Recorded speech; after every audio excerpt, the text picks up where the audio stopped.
একটা অনুভূতির কথা বলি, দেখুন চেনা লাগে কিনা। বাইরে থেকে সব ঠিক আছে, কাজ আছে, পড়ালেখা আছে, মানুষজন আছে, দিন কেটে যাচ্ছে, কিন্তু ভেতরে একটা চাপা প্রশ্ন, আমি কি ঠিক পথে আছি? এটাই কি আমার জীবন? আমি আসলে কোথায় যাচ্ছি? এই প্রশ্নটার একটা উত্তর নেই বলে একটা অস্বস্তি, একটা দিকহীনতা কাজ করে। আর সবচেয়ে কষ্টের ব্যাপার হলো, মনে হয় যেন একটা সঠিক পথ আছে যেটা আমি খুঁজে পাচ্ছি না। অন্য সবাই যেন জানে তারা কি করছে, শুধু আপনি হারিয়ে গেছেন। আজকে আপনাকে একটা কথা বলবো যেটা আপনার এই পুরো অনুভূতিটা পাল্টে দিতে পারে। আপনার জীবনের জন্য কোনো একটা সঠিক পথ নেই, একটা না, একাধিক আছে। এবং স্ট্যানফোর্ড ইউনিভার্সিটির দুজন প্রফেসর একটা পদ্ধতি তৈরি করেছেন যেটা দিয়ে আপনি সেই পথগুলো আবিষ্কার করতে পারবেন, হারানোর অনুভূতি থেকে বেরিয়ে আসতে পারবেন। এটার নাম অডিসিপ্লিন। আজকে এটা নিয়ে কথা বলবো। আমরা জীবন নিয়ে একটা ভুল ধারণা নিয়ে বড় হই। ধারণাটা হলো কোথাও একটা সঠিক উত্তর আছে, একটা সঠিক ক্যারিয়ার, একটা সঠিক পথ, একটা সঠিক জীবন, আর আমার কাজ হলো সেটা খুঁজে বের করা। এই ধারণাটাই আমাদের আটকে রাখে। কারণ যখন আমরা ভাবি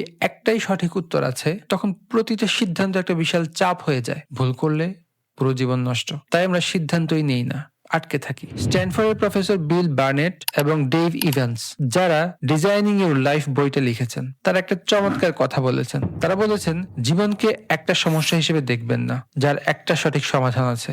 জীবনকে দেখুন একটা ডিজাইনারের চোখে। আর একজন ডিজাইনার কখনো একটা মাত্র নকশা বানিয়ে থেমে যান না। তিনি একাধিক বানান, তুলনা করেন, তারপর বেছে নেন। আপনার জীবনের জন্য একটা পথ না, একাধিক সম্ভাব্য পথ। কিন্তু মস্তিষ্ক কেন আটকে যায়? মনোবিজ্ঞানে একটা বিখ্যাত গবেষণা আছে, জ্যাম এর পরীক্ষা। একটা দোকানে মানুষকে 2 রকম জ্যাম চাখতে দেওয়া হলো। একটা টেবিলে 6 রকম জ্যাম, আরেকটায় 24 রকম।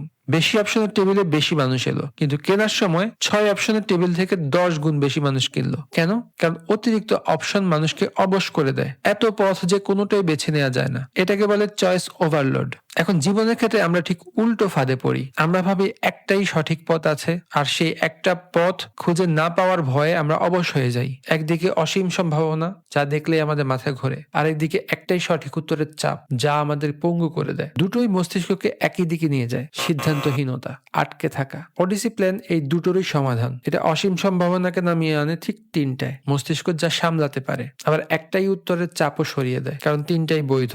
3 সংখ্যাটা একটু ম্যাজিক্যাল, যথেষ্ট কম যে অবশ লাগে না, যথেষ্ট বেশি যে আটকে থাকার চাপ নেই। চলেন এখন দেখি অডিসিপ্লিন আসলে কি। অডিসিপ্লিন খুব সহজ। আপনি আপনার আগামী 5 বছরের 3টা সম্পূর্ণ আলাদা ভার্সন আঁকবেন। 3টাই বাস্তব, 3টাই সম্ভব, 3টাই আপনার। প্রথম পথ, আপনি এখন যা করছেন। আপনার বর্তমান জীবন যদি স্বাভাবিকভাবে এগিয়ে যায়, 5 বছর পর কোথায় থাকবেন? এটা সেই পথ যেটাতে আপনি ইতিমধ্যে আছেন, শুধু এগিয়ে নেওয়া। এটা লেখা গুরুত্বপূর্ণ, কারণ অনেক সময় বর্তমান পথটা স্পষ্টভাবে দেখলেই বোঝা যায় এটা ভালো নাকি বদল দরকার। দ্বিতীয় পথ, বর্তমান পথ যদি হঠাৎ বন্ধ হয়ে যায়, কল্পনা করুন আপনি এখন যা করছেন সেটা আর সম্ভব না, সেই ইন্ডাস্ট্রি শেষ, সেই সুযোগ নেই।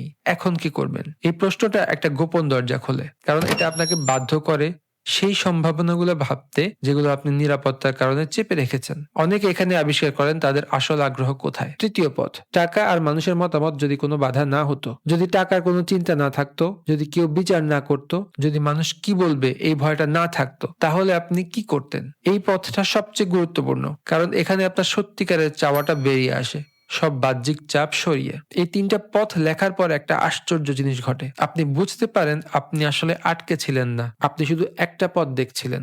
এখন 3টা দেখতে পাচ্ছেন। আর এই 3টা পথের মধ্যে প্রায় একটা কমন সুতো থাকে, একটা মূল্যবোধ, একটা আগ্রহ, যা 3টাতেই ফিরে আসে। সেটাই আপনার আসল দিক। এখন দেখবো অডিসিপ্লিন কিভাবে বানাবেন। 3টা ধাপ। 1, 3টা পথ লিখুন, প্রতিটা 5 বছরের। একটা কাগজ নিন, 3 ভাগ করুন। প্রতিটা পথের জন্য শুধু লক্ষ্য না, একটা গল্প লিখুন। কোথায় থাকছেন, কি করছেন, দিন কেমন কাটছে, কাদের সাথে আছেন। যত কনক্রিট তত ভালো। অস্পষ্ট লক্ষ্য মস্তিষ্ক ধরতে পারে না। 2, প্রতিটা পথকে 4টা প্রশ্নে যাচাই করুন। প্রতিটা পথের পাশে 4টা জিনিসে 0 থেকে 5 নম্বর দিন।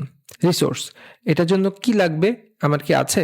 কনফিডেন্স, এটা করতে পারবো এই বিশ্বাস কতটা? এক্সাইটমেন্ট, এটা ভাবলে ভেতরে কিছু জাগে? কোহেরেন্স, এটা কি আমার মূল্যবোধের সাথে মেলে? এই নম্বরগুলো সিদ্ধান্ত নেবে না আপনার হয়ে, কিন্তু কোনটা ভেতরে সাড়া দিচ্ছে সেটা স্পষ্ট করে দেবে। 3, একটা ছোট্ট এক্সপেরিমেন্ট করুন। এটাই সবচেয়ে জরুরি ধাপ, এবং বেশিরভাগ মানুষ এটাকে বাদ দেয়। যে পথটা সবচেয়ে বেশি টানছে তার একটা ছোট্ট অংশ টেস্ট করুন, পুরোটা না। সেই কাজটা যিনি করেন তার সাথে একটু কথা বলুন, একটা ছোট কোর্স করুন, 1 সপ্তাহের জন্য চেষ্টা করে দেখুন। পরিকল্পনা মাথায় থাকলে সেটা শুধু কল্পনা, বাস্তবে পরীক্ষা করলে তথ্য, আর তথ্যই দিক ঠিক করে।